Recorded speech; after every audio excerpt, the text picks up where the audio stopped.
Hello, magandang gabi sa inyong lahat, mga kababayan ko. So, meron tayong pag-uusapan ngayon. This time naman si Kuya Red, no? So, pauwi si Sardonsky dyan sa inyo. Actually, nandiyan na yata si Sardonsky sa inyo eh. Magkasama na ba kayo? Ginagamit nyo na ba yung REM pad? O yung mga yung mga nag-aabang nung sa Clark, hindi ko mai-publish kasi nga mga kababayan ko, yung may karapatan na unang mag-publish ng video, kila Sir Ed Calawag yun. Kasi inimbitahan lang naman po ako eh. O baka isipin nyo, ako na naman na nagpumilit kila Sir Ed Calawag ha.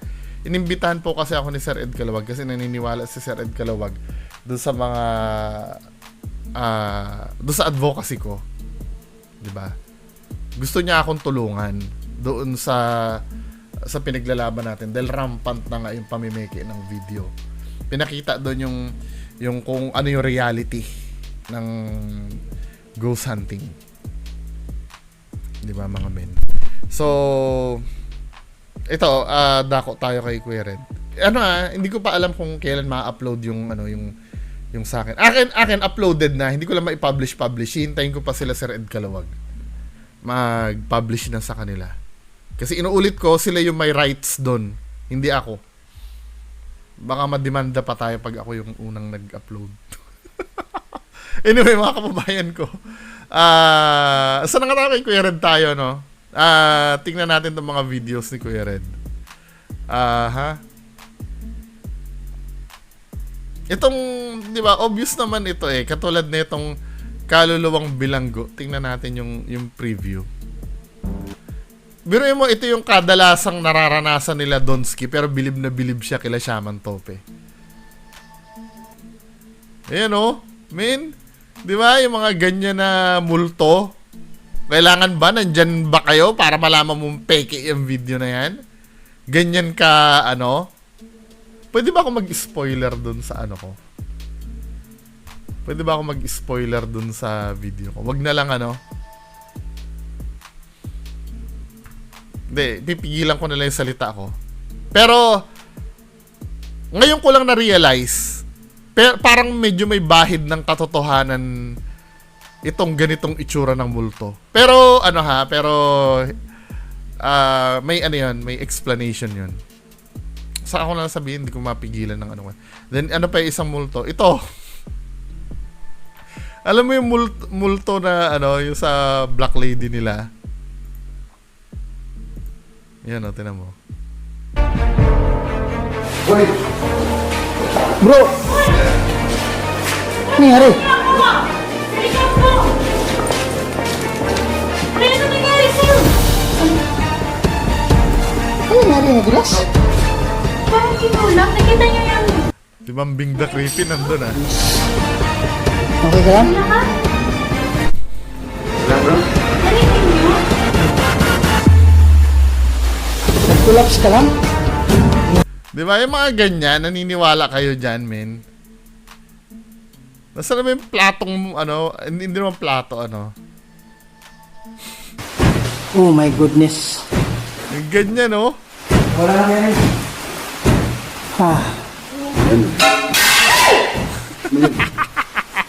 Ano pa ba yung mga... Solid to. Tingnan nyo dun. Ito sa crush. Di ba? Ano pa ba yung mga ni Kuya Red dito? Yung mga kabulshitan niya. Ito, tabi daw ni Henry Ghost TV. Babaeng nagbig. Saan?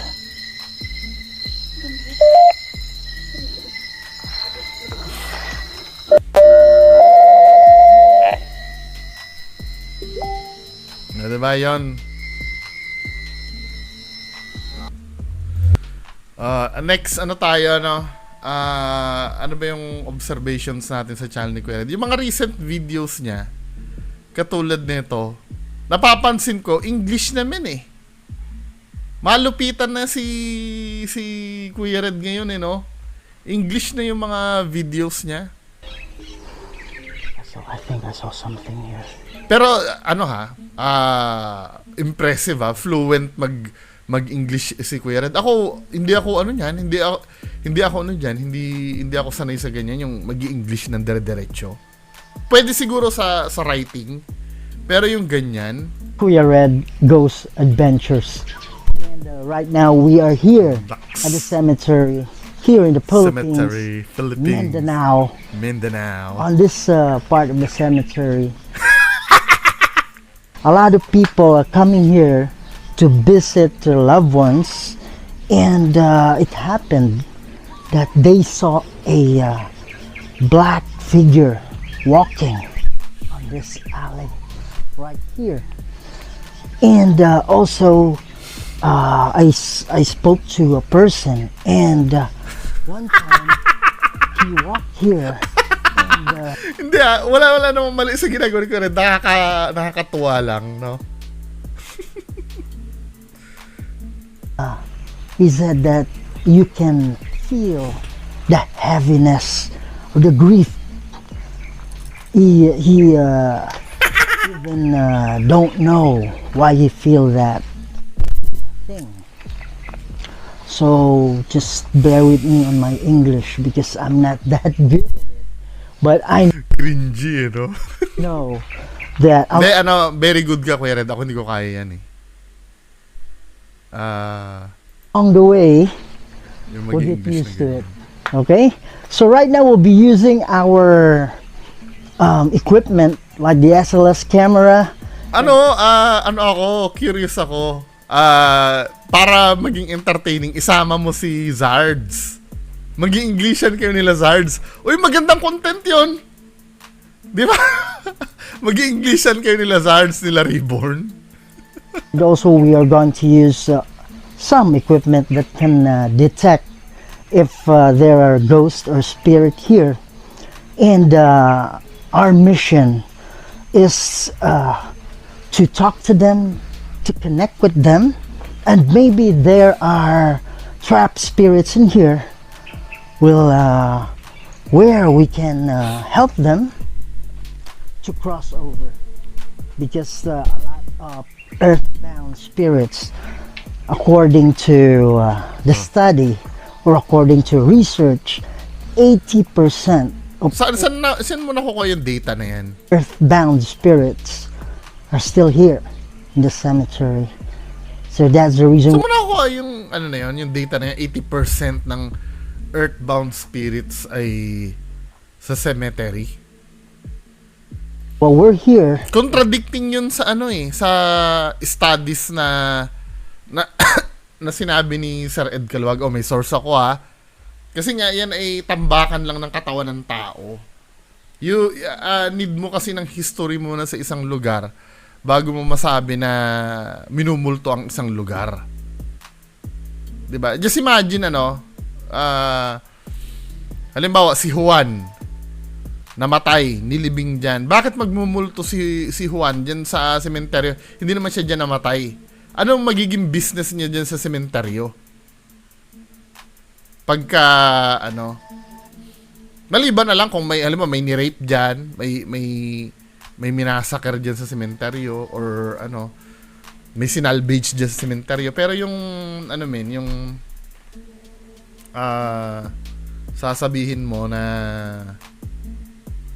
ang tawag doon, parang 80% nandyan, saan manggagaling yung mga multo na yon? Di ba? Hindi siya logical na pagmultuhan. We're going to investigate and do a prayer ritual for them to cross over. Please, if you're not subscribed, please do subscribe to my channel, Kuya Red Ghost Adventures, and let's share this video. Wow. Can you hear that?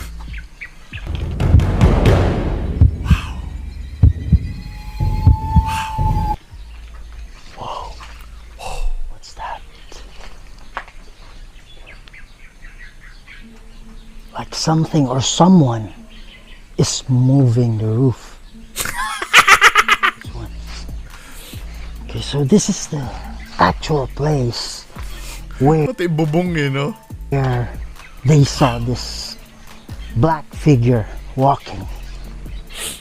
we're going to use this one. Ghost So tube. this is the SLS camera. We put it on the thermal. So Hindi yan thermal, filter lang ng SLS yan, Kuya Red. Wala namang thermal capabilities ang ano. Nakakahiya to, men. I do understand na ang main target audience mo ngayon ay international. However, Kuya Red, nakakahiya to pag napanood to ng mga international audience. Alam nila yung thermal camera. Kasi ano lang yan tablet lang yan in-installan mo lang ng Ghost Tube Walang thermal capabilities ang ang ordinary camera ng cellphone or tablet. Ano ba, Kuya Red? easier to distinguish. It can produce a stick figures like that if there's a person in front of it. But looking at it, there's no first person right there, Person. and it's registered to have. Hindi, may namamap kasi siya na na parang figure dyan Ito para ma-debunk yung yung stick figure mo na yan. Diyan ka lang. Tinan mo kung aalis yan. Hindi aalis yan. Hanggat may nakikitang pattern yung camera mo. Ito Hanggat may nakikitang pattern yung camera mo, yan, hindi aalis yan. Huwag mong alisin yan. Forever kang nandyan, forever din nandyan yung pattern na yan. Kasi nga, pattern niya nung image na nakukuha sa likod. Someone. Huwag kang aalis So we are, even if we saw something here, we need to debunk this one. Naks!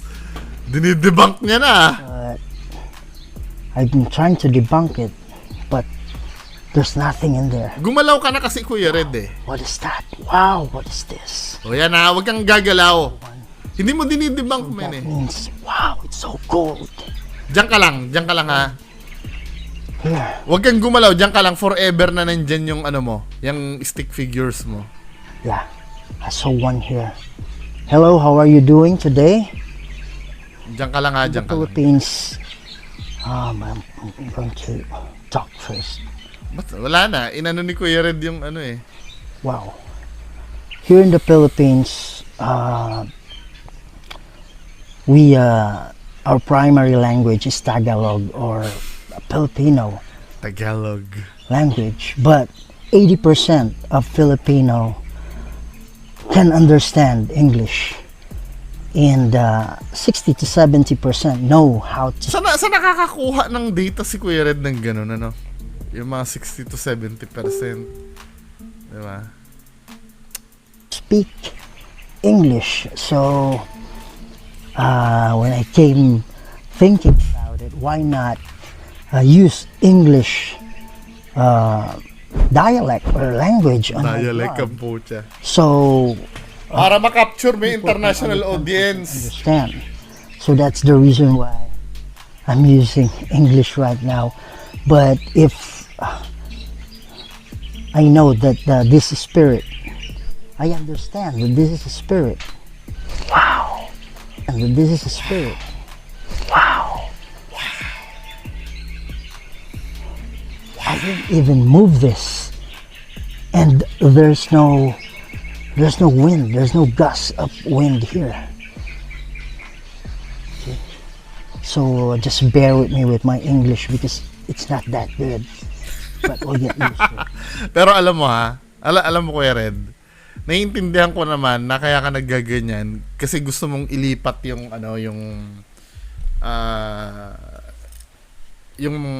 target audience mo sa international.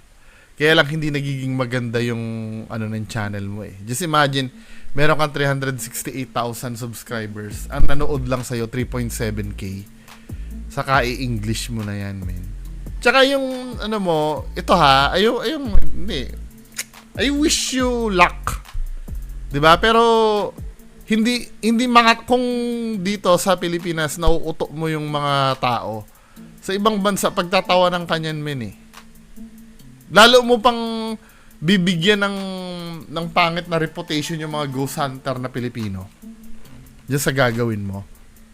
Kasi once na may nag-debunk sa'yo dyan na foreigner na solid, na i-debunk ka. Kasi for now, wala ka pang bilang. Wala ka pang bilang sa international scene. 'Di ba? For now. Pero pagka halimbawa sa di malamang dahilan nag-viral ka sa ibang bansa, akala mo ba magiging mabuti 'yon? Mapapahiya ka dun, men.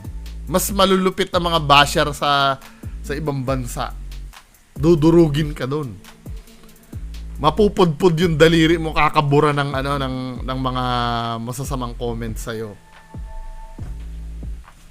Diba? Ito ang yung redemption na sinasabi mo na yan, men.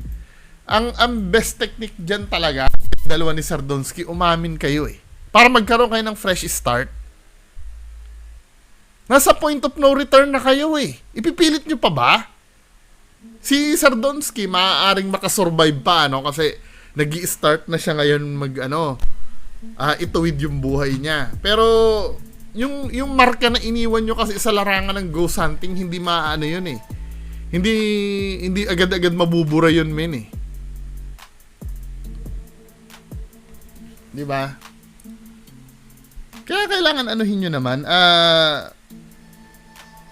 Please. Umamin umamin na kayo. Ako pa yung nagmamakaawa na umamin no. Hindi, para sa inyo din lang naman yan Kung gusto nyo mapabuti yung career nyo para clean start, I'm so sure bibigyan kayo ng chance ng mga tagahanga nyo. 'Di ba? Syempre, nagawa lang po namin 'yon. Hindi naman mga masasama ang ugali. I do believe yung mga nag-sponsor sa inyo, yung mga sa inyo, hindi naman masasama ang ugali nun Kung masasama ang ugali nun, hindi kayo i-sponsoran nun. Mga mababait na tao 'yon, yung mga OFW na tumulong sa inyo. 'Di ba? Kung aamin kayo, may intindihan kayo nun, fresh start uli. Yung pag-amin nyo lang talaga ang hinihintay. Tapos na lahat to. Pag umamin kayo. Hindi yung nagmumukha kang kawewe dyan sa video mo na nagpipilit ka dyan, men. Pathetic to Sa totoo lang. Napaka-pathetic tong ginagawa nyo na to. Kami dalawa ni Sir Ed Kalawag, nagpipilit kami na mapabuti yung industriya na ginagalawan nyo. 'Di ba? Para lahat kayo pare-parehas tayo magtulungan at matuto sa mga ganitong bagay. Hindi yung namimihasa kayong kakaganyan. Kasi ang motivation nyo lang talaga, real talk lang talaga, kumita ng pera. Di ba, men? Tapos ito pa maisingit ko lang to. Ito si Donsky. Nuknukan ng yabang. 'Di ba? Ang ginagawa lang naman laging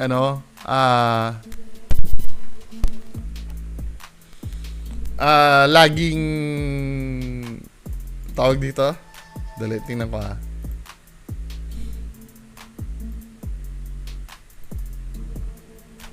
Tingnan yung conversation ng idol nyo.